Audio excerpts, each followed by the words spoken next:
Today's talk is going to focus on something I've been thinking a lot about over the past few months and over the past year and a half, really, on constructivism and how it impacts the perspective we've taken here at the University of Alberta on human-machine interfaces. And in particular, something that I'm going to define for you later in this talk as tightly coupled human-machine interfaces.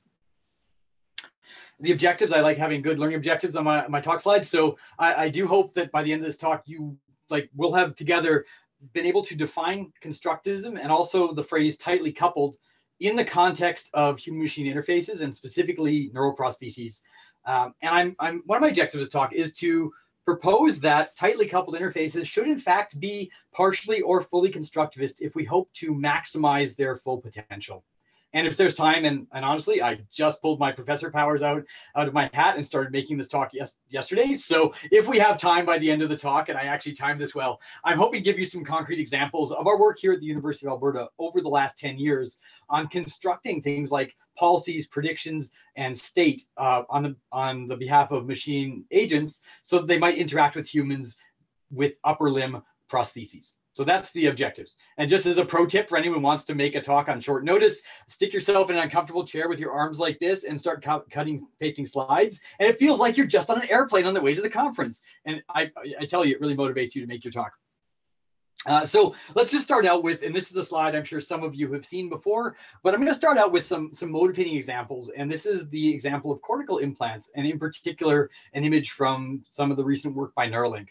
And so companies like Neuralink, but not just Neuralink, there's also companies like Paradromics and others, are looking at essentially implanting high density electrodes directly into the central nervous system of the animal, especially humans. And so the idea here is that you have electrodes, many electrodes. I'm just going to use this example again from Neuralink's paper to show that really many people are starting to consider not just implanting electrodes so that one or a dozen or 100 possible connections are formed with the animal central nervous system, but the idea that we might in fact begin to have thousands or tens of thousands of stable connections, possibly bidirectional connections back and forth between the central nervous system of say, the human brain and the machines that are attached to that human brain. And Neuralink, of course, I'm just using this slide here to show they've actually built this little sewing machine that will go in and implant flexible electrodes directly into the surface of the cortex. So this is something that they've been working on, but again, they're not the only ones who are looking at this setting.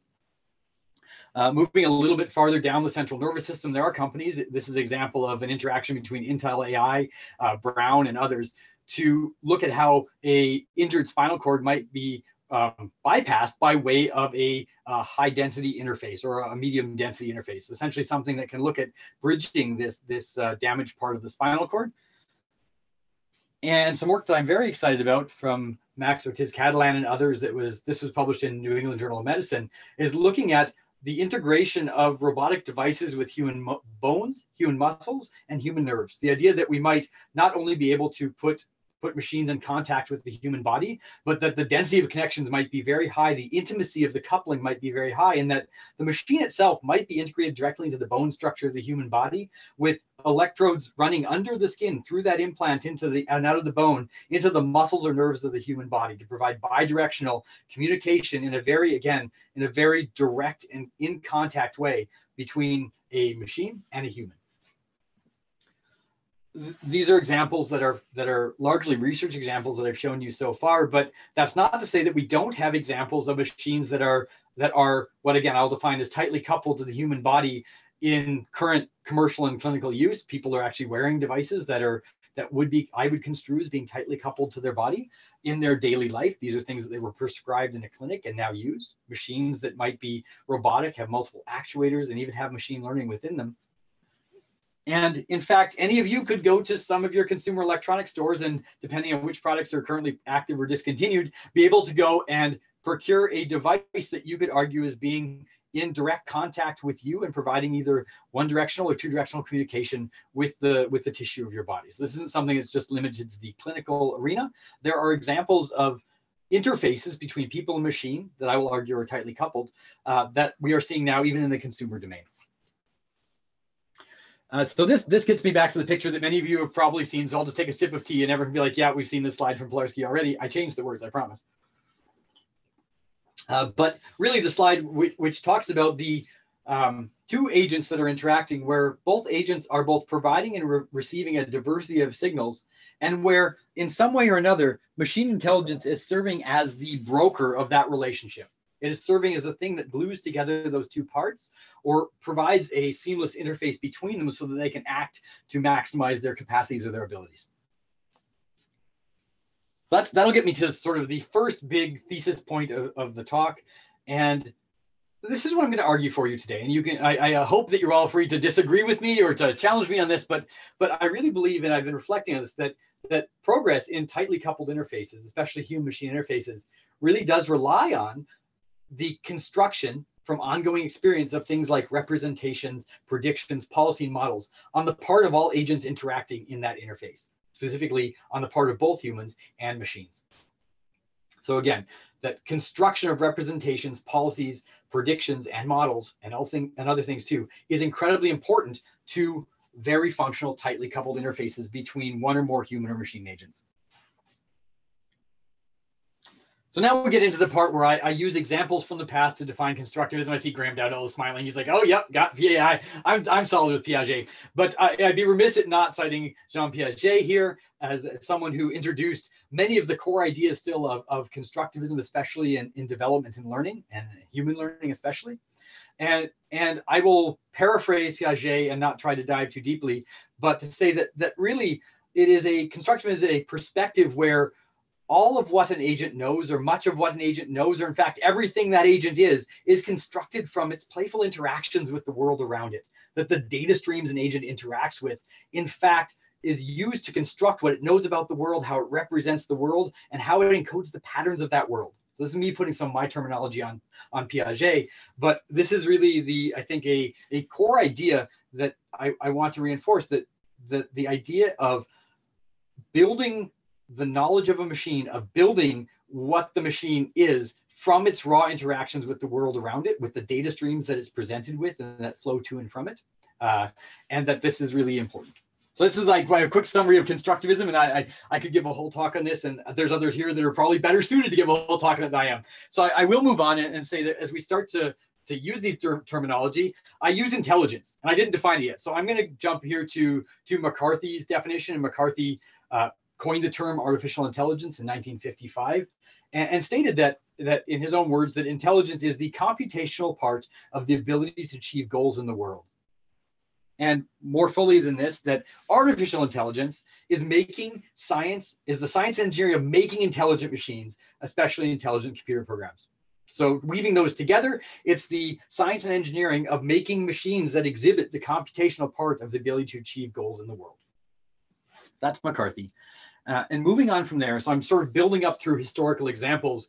I would be remiss not to jump next to Norbert Wiener, the one who really provided all of the seminal work on cybernetics, because Wiener's work, especially as it relates to tightly coupled system, was all about closing loops. How in fact that the closing of loops between interacting parties and their communication is something that allows the disparate parts of a system or multiple systems to automatically or autonomously align to achieve their goals or their functions. I'm going to move on from Wiener into Ashby, who followed very, very shortly after Wiener and even wrote the Introduction to Cybernetics. And I bring up Ashby because Ashby talked a lot about amplifying the abilities of systems, or the way that one system might make another system better able to select between many modes or options. The idea that amplifying the power to select or choose between options, in fact, amplifies the intellect. And he says, really, and this is drawn directly from Introduction to Cybernetics, that the selection builds on a framework of two systems that have a communication channel open between them. And so I'm going to use, again, draw on folks like Wiener and Ashby as we move forward, and I begin to define for you what I believe tight coupling is in the setting of human-machine interaction. A little bit farther down the road, we get to J.C.R. Licklider. And I like this quote. Many of you heard me say this quote from Licklider before, so I'm just going to read it again because I really enjoy reading it, is that the hope is that in not too many years, human brains and computing machines will be coupled together very tightly, and that the resulting partnership will think as no human brain has ever thought and process data in a way not approached by the information handling machines we know today. And this is where I'm going to start to really crystallize the idea of tight coupling. So here, Licklider is talking about a biological system, a human brain, and a computing machine, arguably two different implementations of what we heard from McCarthy about the computational part of the ability to achieve goals. And he speaks directly to the tight coupling between these two systems that are both striving to achieve goals in the world. So I'm going to give you, as opposed to a textual definition of tight coupling, I'm going to instead give you a visual representation of what I believe the most focused point of tight coupling is. And this is drawn from some work that Rich Sutton and I did back in 2012. And it was a paper we had on beyond instruction and reward, human prompted switching. It was the work looking at how a human director and a machine assistant might interact and how that human might direct the machine assistant. And in that paper, we put forward a continuum of interaction whereby we might start to think about the way that a director might cue or train an assistant in terms of the bandwidth of that interaction, the explicitness of anything flowing over that interface, and also the latency of an interface. And so I'm going to argue, at least for this talk, for the purpose of this talk, that the regime of tight coupling is in fact the part of this continuum wherein we see that the latency between the interactions of the parties is in fact very, very low, that the signal explicitness might in fact be very low, something even akin to bits, and that the bandwidth might be modest or even very, very high. So this is how I'm going to graphically define for you tight coupling for the purposes of this talk. Just gonna check the time. Okay, time seems to be going well. And okay, yeah, someone just said that Rich has drilled the definition from McCarthy into your brains. So I'll just keep drilling it into your brains as well. I hope that's all right. Apologies for any repetition that you get from Rich. So here we go. So I'm going to go back into another one of my sort of key message slides here and say that a constructivist perspective to these interfaces, in my opinion, supports, and again, tightly coupled interfaces, supports adaptation. It supports these interfaces changing and flexing as the flow of experience around them changes. And in fact, when we take the perspective of one agent looking into a tightly coupled interface, allows the interface to be sculpted to an individual agent. Whether it's a machine or a human agent, I think is irrelevant to the point I'm making here, that the interface can be sculpted to an individual and their unique flow of daily life. So this is saying something very, very concrete about the way an interface might personalize or optimize to a individual agent. Take a sip of tea while this slide digests. Awesome. So hopefully staying on track here, I'd like to sort of unpack some of the main considerations or starting points for this perspective. And one I think has been brought up already, and I know many of you are thinking about this, but that when we're thinking about tightly coupled interactions and the way that if, like, for instance, one of those part of that interface or the interface itself might be a learning system, should we view that learning system or that learning agent as something that is governed by a framework of training and testing, where it might be trained in some way and then put into deployment, or a framework of continual learning, where in fact the learning parts of this interface, and again, you could peer into the tube of a tightly coupled interface from either direction, from the human end or the machine end, or from the staring directly at the interface itself. And I'm going to argue that no matter which of these ends you peer into, that really we should be taking as a starting point for our study of these tightly coupled interfaces a process of continual learning, not a process of training and testing. And I would say that the dominant view, at least, especially when we're looking at some of the clinically deployed technology, is in fact to view this tightly coupled interface as something that is governed by regimes of training and testing. The second thing I'd like to say as a starting point of consideration for this view is whether or not this tightly coupled interface or the learning aspects of it should be something that is like that the learning happens a priori, that's pre-trained, or whether we should think about this interface as starting from a tabula rasa standpoint and allowing it to emerge without any prior biases about the interacting parties. And I'm going to say here that, again, as a starting point, or at least as a good way to start thinking about the problem, I believe we can think about the tightly coupled interactions between agents as one starting tabula rasa with no prior encoded biases, inductive biases or otherwise. And finally, and this is, I don't know if Adam Parker is on the call, but I'm thinking really about some of the conversations I've had with Adam about the relationship building in tightly coupled interfaces, but whether or not we should think about a tightly coupled interface as simply a code channel where bits are flowing, or whether we should think about this interface and the parties involved as building an evolving relationship. And I'll say that again, for my thinking here, that I do feel that it's very powerful and constructive, to think about it as an evolving relationship between parties. And the interface itself is as an evolving relationship between all other interacting agents. Maybe directly on this point, I would like to sort of reference a paper that Rich and I wrote alongside Corey Matthewson and Ed Edwards and Craig Shurston and Adam Parker on communicative capital. And we call this communicative capital, but essentially we can think of this as a way to study the relationship between a director and assistant, two parts of let's say, a tightly coupled neuroprosthetic interface, and start to look at the way that these parties will begin to construct capital in the form of predictions. They'll be able to, through their ongoing interactions within the flow of experience, and from a limited set of initial biases as to how those predictions should be formed, essentially build up predictions about each other to create capacity, to someday realize the maximum capacity or power of that interface. And so this is it's a really cool paper. We're resubmitting it, but if you want to read it in its current lengthy 33 page form, you can find an archive at the link here.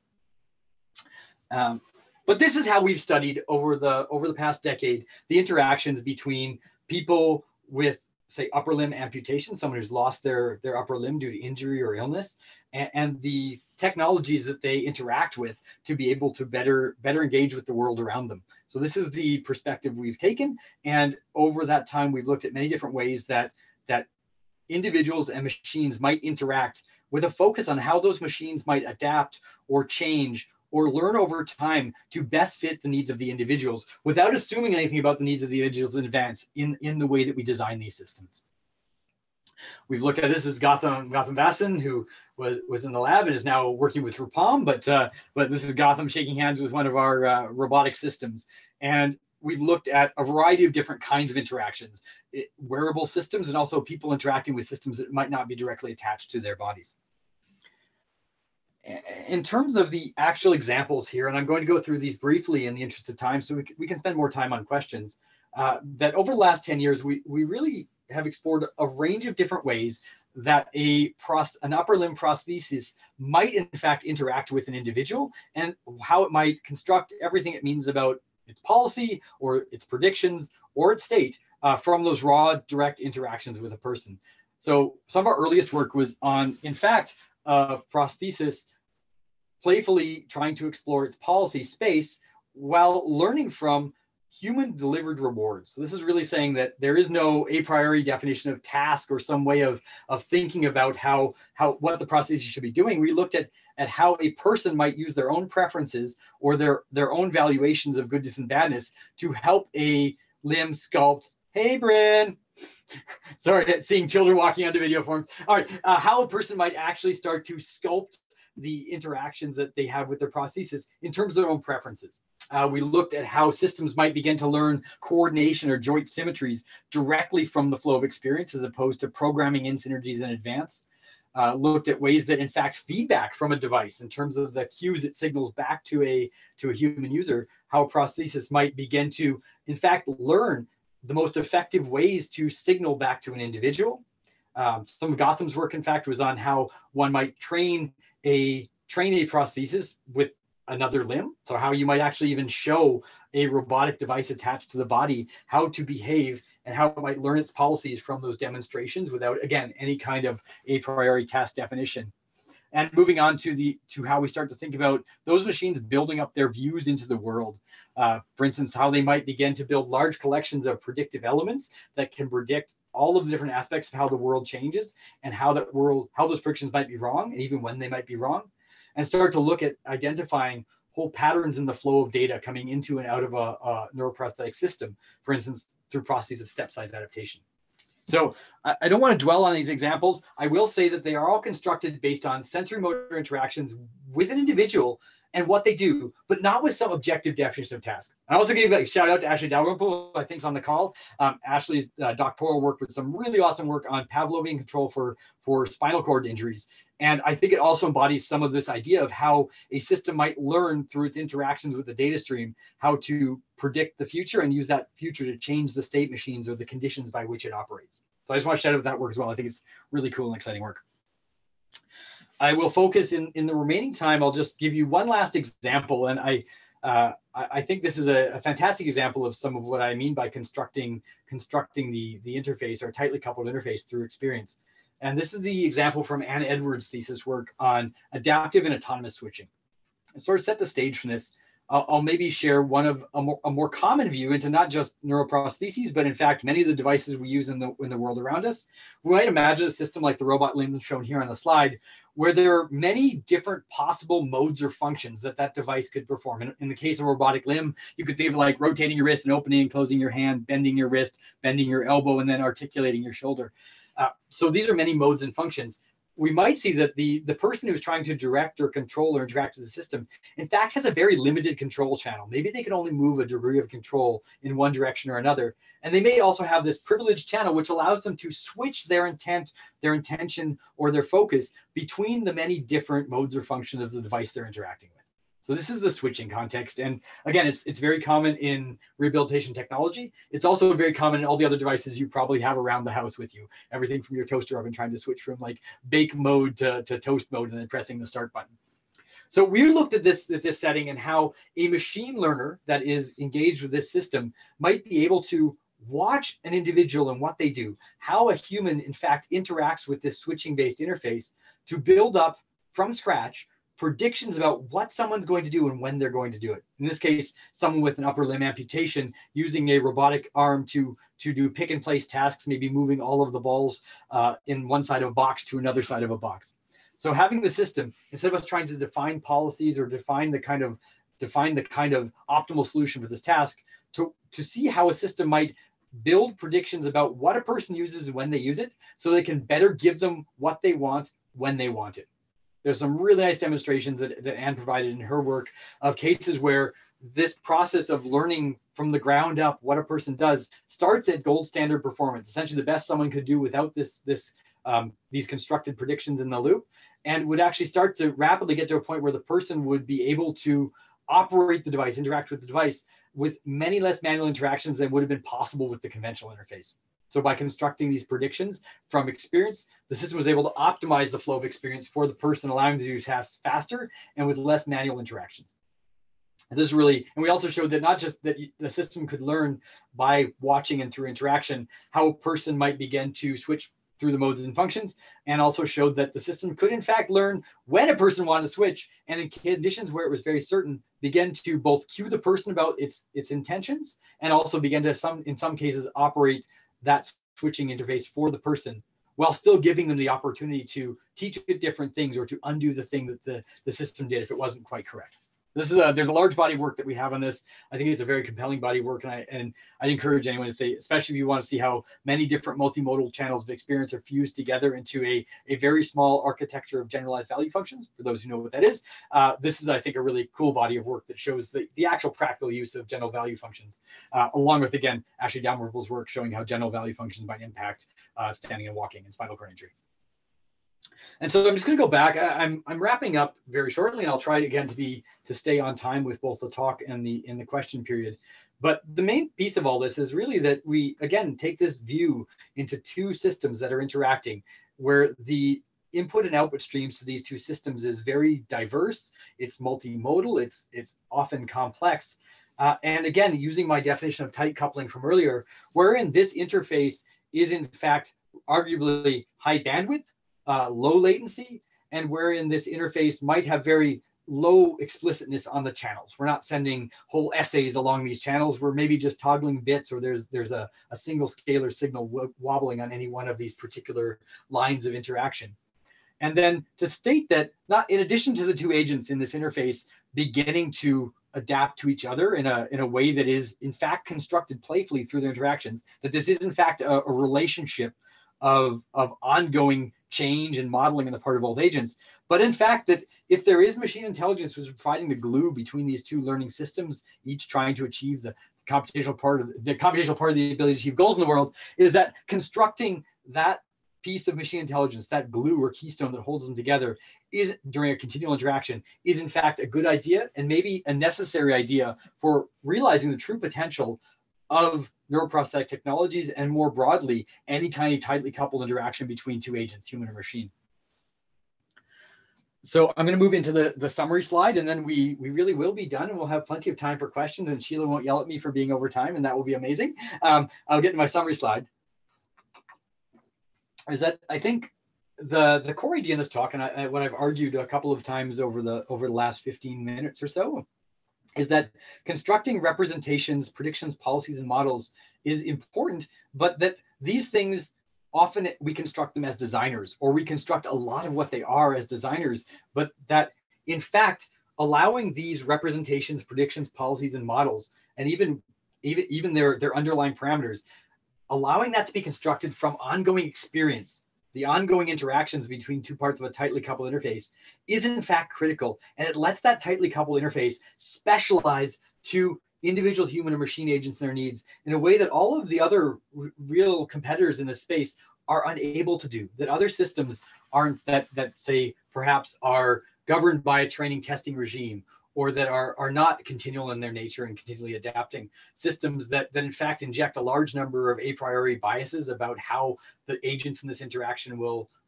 perform and what they need, or systems that in fact treat it more or less like a simple message passing interface, that in fact these are missing some of the great potential of a tightly coupled interface by way a relationship evolves between these acting parties and is constructed from the raw experience, the raw interactions that flow to and from that channel and in the contextual world around it.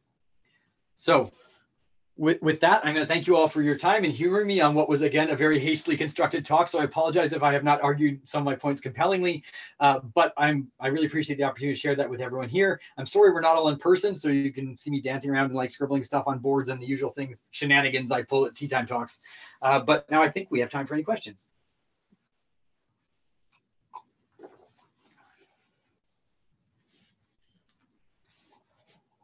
We have a hand up, or it's gone now. Sorry, I can't see. Nadia.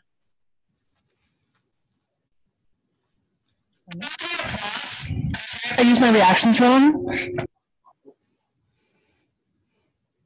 Oh, sorry, I couldn't hear you, Nadia. It was a little bit crackly.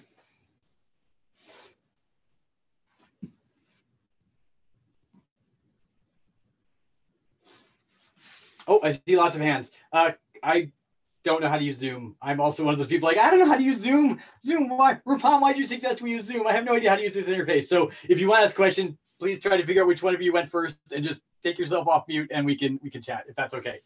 And that will save me fumbling around the interface and wasting our time. So I can start. It's a pretty simple question. Maybe I'm missing something very simple.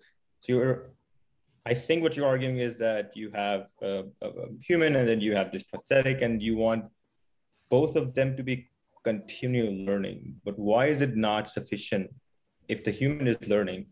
Why is it not sufficient to just make the interface and the brain would adjust to control the prosthetic? Or yeah, so I mean, I could imagine this awesome world where in fact we could take almost a system that was perfectly akin to what the person lost, let's say in the case of upper limb amputation, and glue that on, connect all the wires exactly as they were before, although now the substrate of that downstream system is the same. In that case, I think we might see a setting where exactly what you're proposing would work, although we'd have to really sort of dive into the way that the human brain models these other parts of its body, the other things that's in its peripersonal space. But I think anytime we start to disrupt the nature of that interface, and especially in neuroprostheses at present, despite all of my excellent foreshadowing about how high density these new interfaces are going to be, I think we start to see greater and greater choke points in between the two systems. And so this takes it from a regime where we might imagine actually passing everything we need over a channel. In fact, the idea that it is a coding channel, that where we are sending some kind of signal to be encoded and decoded, in fact, I think is wrong. And I've been reading a lot about extensive inferential communication lately and thinking that instead, the way that we might think about this, or maybe the only way to think about this, are two systems that actually can begin to form models of each other and begin to not just pass codes that need to be encoded and decoded, but in fact, attempt to affect change in each other's models. And so maybe this, again, if you had the exact right connection between the channels on each side, maybe that's not required. But I think in any of the interfaces I can imagine, especially as we start to see technologies that have maybe more capabilities than the system that a person lost. Like imagine that you have like, I don't have an arm, now I have a swarm of quadcopters or something like that are all flying. Like we talked about in the lab years ago, prosthetic falconry, or we developed go-go gadget wrists. We still have a prototype of a telescoping forearm prosthesis, where there's modes and functions that might not have been naturally encoded in the biology. There are certain things that the human brain is really going to be great at adapting to, but there's also things where it really is like forcing a person to adapt to a very complex tool when the tool itself should be doing some of the heavy lifting. Like, let's not let the machine off the hook here. It should take a role in this. Right now, I think most of the cases that we see, even when there is machine learning involved, or there's some kind of intelligence on the part of the prosthetic limb, that in fact, it's usually fixed. And we see a person trying to interact with a fixed artifact or fixed tool. Humans are great at adapting to tools. There's some great work by folks like Jose Carmina that shows how monkeys use neuroprosthetic decoders and encoders as tools. But I think the perspective that I'm coming to is that the capacity of those systems is limited. And as you start to add agency on the part of the both parties in this interaction, that the maximum capacity of that partnership starts to increase. And this is really the argument that Rich and I and our students were thinking about in the community capital paper, is that the capacity is something that we should start to care about. And I think we're seeing in cases where people are interacting with tools that there is a capacity bar that they start to hit. I'm going to say one more thing and then let Brendan talk perhaps, is that the adaptive switching case is one really nice example where the person could start to learn to use the tool, but without the tool adapting to the person, without that machine adapting to the person, there was still a lower bound of performance or an upper bound of performance, depending which direction you think, where the person could not cross. When the machine started taking on some of that ownership over the interactions and started actually becoming a decision-making system, that the person was able to surpass those bounds of capacity on some axes. In this case, the number of switches they were forced to make or the time it took them to complete the task. So I really do think that there is a sort of a invisible barrier or a wall of fitness we start to see when we take the perspective that the human brain has to adapt to a fixed tool. As we start to look at adaptable tools, or tools that make predictions, or tools that have goals, or tools that make predictions about the goals of other tools, that we start to see that the capacity of that, the envelope of capacity in all different measures of that partnership begins to dramatically increase. So just a comment follow-up. So to me, it seems like an analogy of what you're suggesting is there are two humans and they're communicating through a medium, let's say speech. That system is similar to what you're proposing, right? You want the other system to be intelligent as well. Yeah, and I like, some of you know, I'm speaking to some of the folks on the call who are going to say that I've just been saying this in like nonstop for like a year and a half, but that there's a domain from human-human interaction called joint action, proposed by Natalie Sabans and colleagues in 2006 and extended by folks like Vesper et al. And Pesquita et al. In recent years. And the idea of joint action is that you in fact do have two parties that are working together jointly to affect change in both space and time and the environment around them. And that they pursue an ongoing process of monitoring each other's signals, building models of each other, and modeling each other's parts of a shared goal. And so this has really been informing my thinking as well, is that the capacity of those jointly acting systems is actually quite high, and that it might be reasonable, or it might be in fact correct, to think about human neuroprosthesis interaction as in fact a joint action style setting, as opposed to what we commonly think of as, which is maybe some form of shared control, which I think isn't quite correct, or maybe some kind of tool use setting, which I think gives us capacity limitations. Thanks. Thanks for the questions. Brendan, do you want to jump in? Sure. Oh, yeah, okay, it's working. I was just wondering if you had any characterization of how high bandwidth biological limbs are, because it seems like there'd be this sort of uncanny valley where, you know, past a certain point, you're desyncing from the latency, or you're reaching a state of contention because the, you know, prosthetic is trying to do something based on what it's learned a short while ago, whereas the human has you know, figured out that the prosthetic is making a mistake in a certain way and is trying to compensate for that, thereby, you know, ending up with like that sort of, yeah, second guessing, I guess. Yeah, I'm going to unpack your question in a couple of ways, because I think it's really on point for some of the things we've been thinking about recently. If we just look at our channel capacities, if we just thought about it like bits on wires at this point, between say our neuroprostheses and the human body are not yet approaching what they would be in a biological limb that's connected to the body. Like I think no matter how you sort of slice or cluster bundles of axons, it doesn't come close to it. I'll just mention some really cool work by Dario Farina, who was looking at the way that the biological arm, in fact, is a physical computer to decode the time series pulse trains that are being provided by the nerve. So even if we do have all the channels, there's also an element of physical decoding or physical interpretation where the machinery of the body, its own latencies and own delays, is in fact acting to unpack some of those spike trains. So it's not even just like what bits are occurring at any given time on the wires that we have available. It's also something about the timing and how that timing and then interacts with the physical implementation of the physical computing or the mechanical intelligence on the part of the limb. So taking that aside though, let's just move that aside. I think there's two bits. One is the time scales of interacting, which is really important and your question brings out. And then also the level of the way that the time scales and essentially the channels of interaction surrounded and wrapped in the context or informed by the context enable the building of trust. So let's just maybe just for the time scales of interaction, if you have two really fast interacting systems, you get this sort of system that's going to randomly drift through all of its possible relationship spaces. It won't stabilize on anything because the rates of adaptation are not such that one system can trust in any of the acts of extension on the part of the other part of the system. It's just flailing essentially. And so one part of your question, which I don't know the answer to, is like, at what rate should the different parties adapt? Which party should adapt slowly and when? How do you manage or govern the rates of adaptation? And maybe Adam Parker, I saw his hand go up, so maybe he's going to answer the question for me.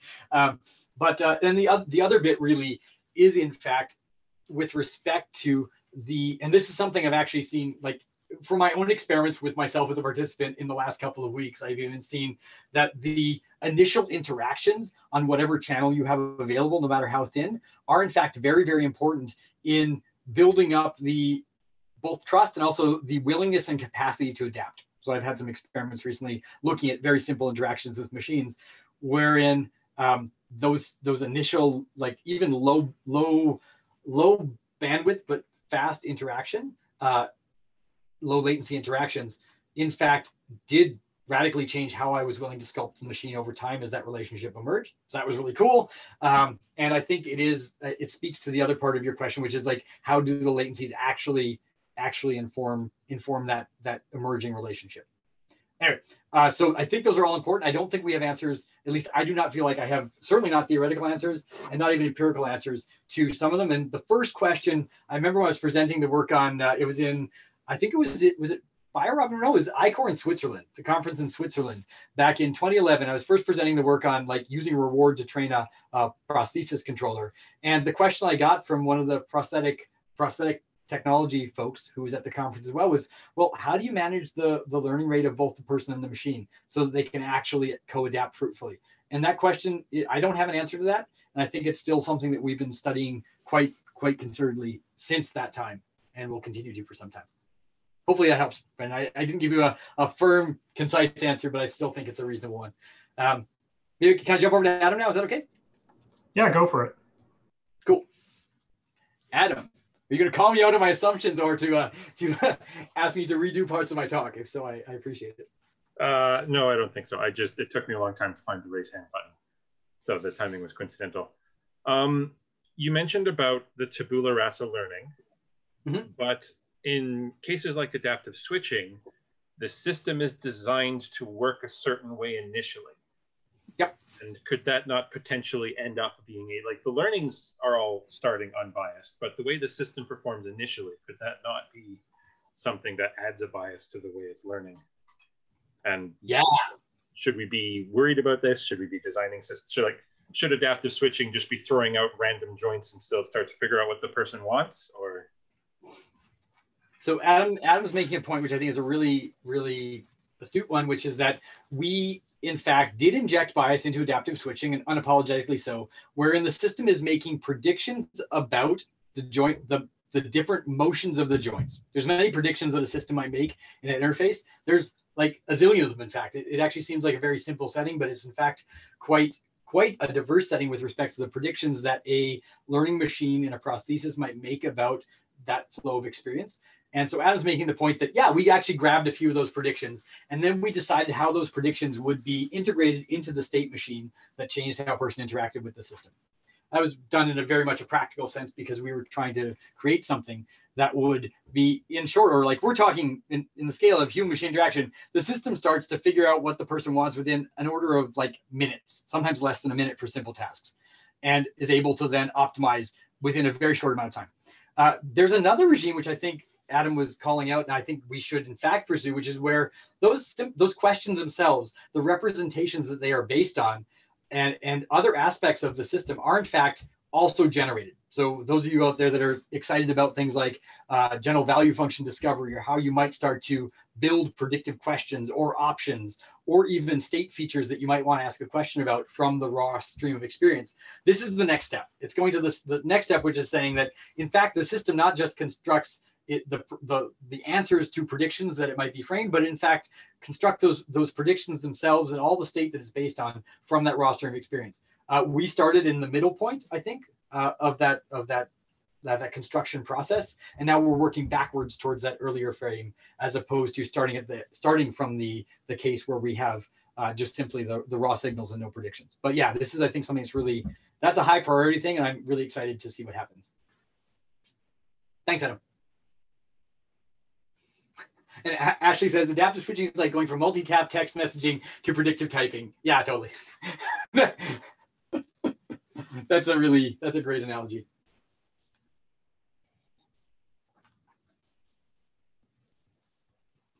What can you briefly explain again? What does the dense communication medium mean? And so when I am thinking about dense, I'm thinking about the number of independent channels that might carry bits. And so for this case, I would say that the density the density and the bandwidth are things that I'm conflating in this case. To say that, yeah, if you had like 3,000 wires in your brain, that would arguably by current standards be dense.